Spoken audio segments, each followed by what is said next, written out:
I never thought I'd be the guy getting tangled up with a homeowners association, fighting over a few apple trees. But life has a way of throwing curveballs when you're just trying to live quietly. My name's Tom Harlan, a retired state agriculture inspector who swapped decades of bureaucracy for a small orchard in Willow Creek, a sleepy little corner of the Midwest where the air smells like earth and second chances. I moved out here after losing my wife, Ellen, to cancer, wanting nothing more than a patch of land, some fruit trees, and a chance to let the world forget my name, but boy, did I pick the wrong neighbor to mess with that dream. It all started with this woman, Linda Voss, who showed up in Willow Creek like a storm cloud in heels, strutting her poodle down the trail by my orchard every morning, lips pursed, eyes narrowed like my trees were committing a felony. I bought this land, a scrappy 5 acres just outside the HOA's grip, because it was zoned for farming since the 70s, perfect for a guy like me, who'd spent 30 years enforcing crop laws and knew every loophole in the book. The place was a wreck when I got it, overgrown weeds, rusted car parts, even a stray raccoon who thought he owned the place, but I saw potential. I spent the first year clearing, planting, coaxing 40 apple trees back to life, and by year 2, it was something special. Kids from the local school would come by, giggling as they sketched bees buzzing around blossoms. I set up a little wooden stand by the road, not to make a buck, just to take what you need, leave what you can deal. Folks dropped a few dollars, a handwritten thank you, sometimes a jar of homemade jam. It felt like community, the kind you don't plan, the kind that just grows. For a while, it was perfect until Linda decided my orchard was her personal crusade. It started with letters, those snippy, official-looking ones from the Willow Creek HOA, even though my land wasn't under their thumb. Your property fails to align with our community's aesthetic standards. The first one read, and I just chuckled, tossed in the trash, and went back to pruning. Then came another. Commercial activity is prohibited adjacent to HOA boundaries. Commercial? My little stand barely covered the cost of fertilizer.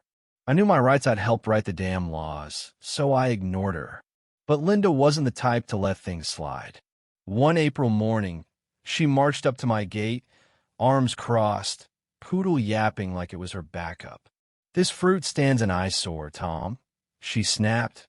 "Not even a hello. You're dragging down our property values." I wiped the sweat off my brow, tipped my cap, and said, "Morning, Linda. I'm just sharing apples, not running a Walmart." Her eyes narrowed. "This is a neighborhood, not a farm. If you want to play country, move to Kansas." I smiled, "Come as you please. This land's been zoned for agriculture since before you were born. I'm not selling to supermarkets, just giving kids something to smile about." She huffed, spun on her heel, and stormed off, but I could feel it. This wasn't over. Sure enough, the letters kept coming, each one thicker, fancier, full of jargon that sounded legal but smelled like desperation. They cited some vague HOA rule about adjacent land compliance, demanding I shut down the stand and show up to a hearing. I laughed, a tired, frustrated laugh, because I'd seen this game before. Intimidate with paperwork, scare the little guy into folding. Too bad for Linda, I wasn't the little guy. I dug out my old files, county zoning maps, permits, statutes I'd helped draft, and sent the HOA a letter back, dry as dust, laying out why they had no claim over my land. "Any further action will be considered harassment," I wrote, signing it with a flourish.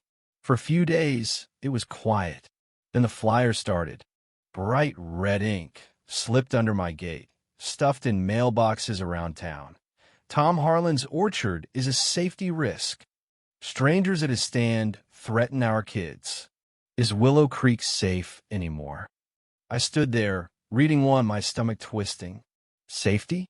The kids who picked apples with their grandparents, the teachers who brought classes to learn about pollination, the old couple who read novels under my gala trees. What was unsafe about that? Linda wasn't just after my stand. She was painting me as some shady outsider, a threat to her perfect little suburb. I saw neighbors I'd known for years like Mrs. Carter, who made the best cherry pies, start avoiding my gaze. The local church canceled their bake sale near my trees. Then I found cameras cheap, motion sensor ones zip-tied to the HOA's fence, pointed right at my orchard. When I asked about them, they claimed it was for wildlife monitoring. Right. I took one down, and the next day, a letter warned me not to tamper with HOA property. I started keeping a journal, every flyer, every letter, every glare from Linda as she passed by. I wasn't mad yet, not really, but I could feel the storm building. Then came the day that changed everything. It was a crisp October morning, and I was setting up for a third-grade field trip, just a simple tour, some apple picking, a story about bees. The school bus rolled in, kids buzzing with excitement, when two police cruisers pulled up behind it, lights flashing. My heart sank. Linda stood by the trail, phone in hand, that smug grin plastered on her face like she'd won the lottery. The officer, a guy named Daniels, stepped out, hand near his belt. "Mr. Harlan, we got a report of unauthorized commercial activity involving minors. Can we talk?" I looked at the kids, faces pressed against the bus windows, the bags of apples waiting by the shed, and I felt something shift, not anger, but resolve. "Sure, officer," I said, steady as a rock. "But you might want to run my name first." He raised an eyebrow, jotted it down, and handed it to his partner, who tapped away on a tablet. A second later, the partner's eyes widened. Sir," he said to Daniels, "he's Tom Harlan, retired director of state AG enforcement. Wrote half the county's farm codes." Daniels blinked, then turned to me, voice quieter. "That true?" I nodded. 30 years. Trained your department on land use in '08, if I recall. There was a pause, the kind that feels like the air is holding its breath. "Let's step over here," Daniels said, motioning toward the barn, away from Linda's prying ears. We talked by the shed, out of sight of the bus. "They said you're running an unlicensed operation, endangering kids with contaminated soil," Daniels said, almost embarrassed. "Contaminated soil?" I laughed, soft but sharp. "These apples are lab-tested. The land's grandfathered under state law. No sales, no chemicals, just kids learning where food comes from." I handed him a folder, permits, exemptions, everything. He flipped through it, his partner nodding along. "You're clean," Daniel said finally, shutting the binder. "Sorry for the trouble." As they walked back to their cruisers, Linda lost it. She stormed over, voice shrill enough to scare the birds. "You're just letting him go? There are kids here. He's a hazard." Daniels held up a hand. "Ma'am, his land's not under your HOA. He's got every right to do this. And frankly, you should know who you're dealing with." He glanced at me, half smirking. "Mr. Harlan wrote the laws you're trying to twist." Linda's face went red, then white, like she'd been slapped. She clutched her poodle's leash so tight it yipped. The bus doors opened, kids spilled out, laughing, grabbing apples, and for a moment, the orchard was alive again, and Linda was just a shadow by the fence, irrelevant. But she didn't stop. A week later, new flyers appeared, this time with a grainy photo of me from an old state newsletter, claiming I was some shady government insider dodging laws to exploit Willow Creek. I sat on my porch, coffee in hand, reading her nonsense, and felt a flicker of something old, not anger, but clarity. I'd dealt with bullies like her before, people who thought power came from noise. So I went to an HOA meeting, my first ever, carrying a binder thick with proof zoning maps, permits, letters from the county. The room went quiet when I walked in, my old work jacket still pinned with a state council badge. Linda was at the podium, mid-rant about unregulated land threats, when she saw me. Her voice faltered. "Mr. Harlan," she said, forcing a smile, "here to address concerns?" I took the mic, calm as a summer morning. "I'm here to set the record straight. For 10 minutes, I laid out my years in AG enforcement, the laws I'd helped write, the fact that my land was untouchable.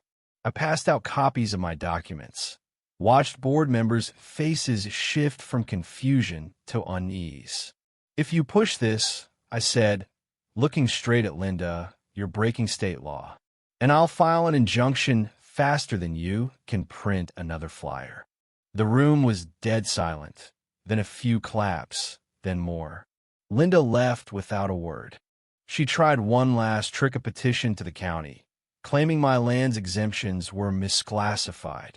I countered with everything: more documents, a letter from a state colleague, even a FOIA request that dug up Linda's emails to the HOA president, one saying, "We can claim his soil's toxic.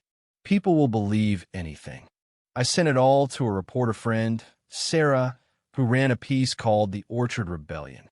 It blew up, shared across farm forums, community pages, even national news. Linda went quiet. The HOA apologized, and by spring, she was gone, voted out, her name mud in Willow Creek. I didn't gloat. I just kept tending my trees. Now, the orchard's a community trust open for school trips, picnics, even a winter lantern walk where families light up the rows with homemade glow. It's not about me anymore. It's about them, the kids, the neighbors, the folks who found their voice because I stood still. Linda's suing the HOA now, claiming she was wronged, but it's a dying gasp. The truth's out, rooted deep like my trees. I sit on my porch most nights, my dog Rusty by my feet, cider in hand, watching the stars. I didn't fight with shouts or fists. I fought with paper, patience, and a few good apples. And if you're wondering who won, come by the orchard sometime. You'll see. So, what do you think? Was I right to dig in? Or should I have just moved my stand? Ever dealt with a Linda in your neighborhood? Drop a comment, share your story. Let's talk about what makes a community worth fighting for.